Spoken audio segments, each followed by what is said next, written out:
Saya harus hafal dulu pertanyaannya ini. Orang Islam yang tinggal di Indonesia atau orang Indonesia yang beragama Islam. Iya, iya. Yang pertama, kemudian yang kedua, berkaitan dengan pembahasan penindakan yang dilakukan oleh Polri sendiri terhadap teroris itu sendiri. Tadi Ustaz menjelaskan ada 3 kafir yang tidak bisa kita tebak. Iya. Ya, itu. Kemudian ada salah satunya hanya satu tadi ini. Iya, kafir yang berperang. Berkaitan dengan tindakan yang satu tadi, Polri telah mengambil tindakan dengan menembak mati, salah satunya adalah mengambil tindakan tegas menembak mati terorisme dalam ungkapannya. Pandangan Ustaz sendiri, bagaimana tindakan yang Polri ambil tersebut, apakah sesuai dengan Islam ataukah ya saya mau pandangan dari kami mau dari pandangan Ustaz jelaskan tindakan Polri sendiri karena ini berkaitan dengan Iya. Masuk surga atau masuk neraka gitu. Iya. Oke ya. Salam. Saya rasa yang pertanyaan pertama saya kurang paham. Jadi saya melonjak kepada pertanyaan yang kedua yang mungkin lebih saya pahami dan mudah-mudahan lebih bermanfaat. Mengenai tindakan misalnya pemerintah atau Polri yang diantara hukuman yang diambil adalah dengan menembak. Ya. Karena mereka juga menembak, maka kita pun menembak. Ya. Sebelumnya ingin saya jelaskan bahwasanya akidah Ahlussunnah dan ini dijelaskan dalam buku-buku para ulama. Ya. Saya tidak bicara omong kosong tapi dari buku-buku mereka. Bahwasanya taat kepada pemerintah bagaimanapun kondisinya selama pemerintah tidak kafir. Tidak boleh memberontak terhadap pemerintah yang zalim. Selama dia muslim, selama dia masih membiarkan orang-orang salat, maka tidak boleh seorang memberontak. Dan ini telah dikabarkan oleh Nabi sallallahu alaihi wasallam. Karena Nabi sallallahu alaihi wasallam banyak hadis. Sayakunu umara fikum, akan ada pemerintah-pemerintah di antara kalian, qulubuhum qulubus syayatin fi jusmanil ins. Hati-hati mereka hati-hati syaitan, namun dalam tubuh manusia. Akan ada pemerintah yang model seperti ini. Entah sudah ada atau akan ada, wallahu alam. Kemudian Nabi SAW juga dalam hadis yang lain mengatakan syiraru a'immatikum alladzina yal'anunakum wa tal'anunahum wa yad'una 'alaikum wa tad'una 'alaikum. Seburuk-buruk pemimpin kalian adalah para pemimpin yang melaknat kalian dan kalian melaknat mereka. Dan mereka mendoakan kecelakaan bagi kalian dan kalian juga mendoakan kecelakaan bagi mereka.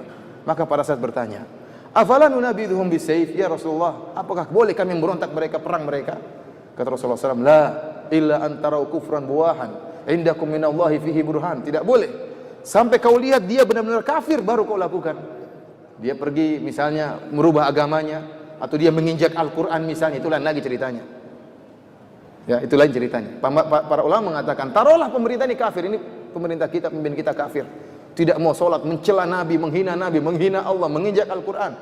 Pun kalau kita memberontak, para ulama mengatakan ada syarat yang perlu kita perhatikan, masalah kemampuan, bisa atau tidak. Kalau tidak bisa, sabar. Nabi saja Bilal disiksa, beliau sabar.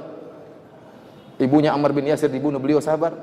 Artinya ini sekedar persyaratan sudah ada satu terpenuhi untuk memberontak, yaitu jika dia kafir. Selama dia tidak kafir, bagaimanapun kezalimannya, kata para ulama, tidak boleh memberontak karena pemberontakan pasti mengakibatkan kemafsadatan yang lebih besar. Dan Islam adalah agama yang menimbang antara maslahat dan mudarat, bukan agama khayal, bukan agama asal yang penting perang asal jalan, enggak. Lihat maslahat dan mudarat. Kalau tidak ada pemerintahan, ada pemberontakan, pasti banyak yang bertumpahan darah. Dan kita sudah contoh-contohnya di mana-mana sekarang, banyak bertumpahan darah dan itu tidak kita inginkan. Tidak kita inginkan. Ya. Lantas bagaimana kalau ternyata pemerintah kita tidak kafir, seorang yang muslim yang juga sholat, dia punya kekurangan yang wajar. Dia punya kekurangan yang wajar. Kita berusaha menasihati dengan cara yang baik. Coba kita bayangkan seandainya di negara kita tidak ada pemerintahnya. Lampu merah mati semua, kira-kira gimana? Berantem orang di jalan. Polisi tidak ada lagi, sakit semuanya, satu kompi semuanya sakit. Orang tidak, subhanallah, bagaimana rusaknya orang, barang-barang dicuri, ini dicuri, macam-macam, ada yang dibunuh, tidak ada yang orang takuti. Oleh karenanya sebagian ulama mengatakan, saya 70 tahun bersama pemerintah yang zalim lebih saya sukai daripada satu hari tanpa pemerintah. Kenapa? Karena adanya pemerintah meskipun zalim, maslahatnya lebih besar.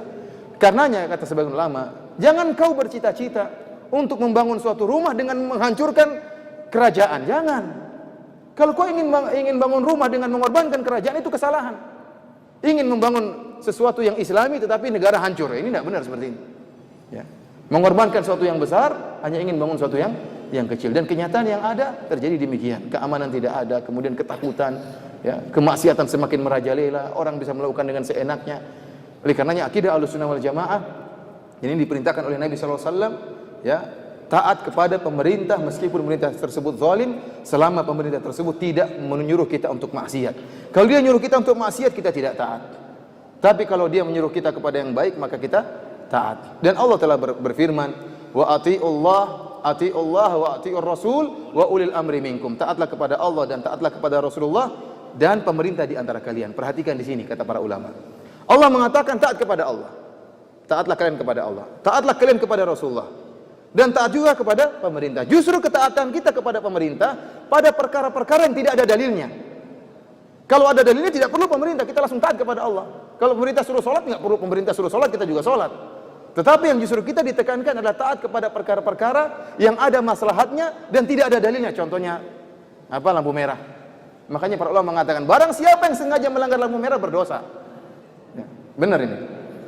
Melanggar lampu merah berdosa karena merusak kemaslahatan. Antum kira tidak berdosa, berdosa. Kalau kita menghilangkan gangguan dari jalan dapat pahala, kalau kita meletakkan gangguan dapat dosa enggak?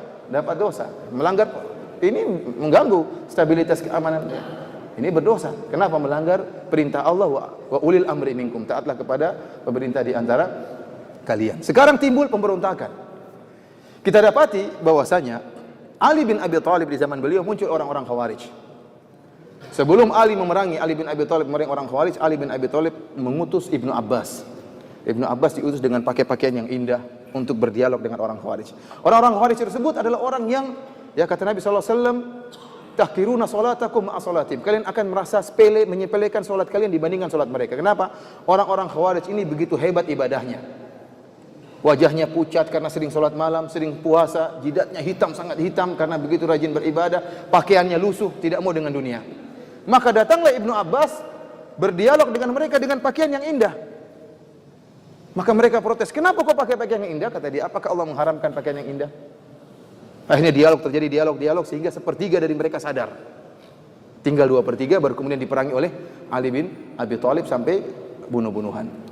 Intinya para hadirin, terutama pertanyaan yang disampaikan oleh Bapak tadi, ya, bahwasanya kalau memang kondisinya mengharuskan untuk membunuh mereka, ya, maka dilakukan. Jika memang itu mengharuskan, jika tidak kita lawan mereka, maka mereka akan semakin melakukan pembunuhan, maka kita menjalankan perintah pemerintah dan ini memang ada kemaslahatannya.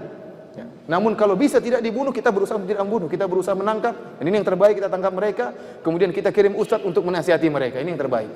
Tapi kalau memang kondisinya tidak mungkin kecuali dengan cara begitu, maka kalau tidak kita membunuh mereka yang membunuh kita, ini maka diperbolehkan dan tidak mengapa. Wallahu a'lam bishawab.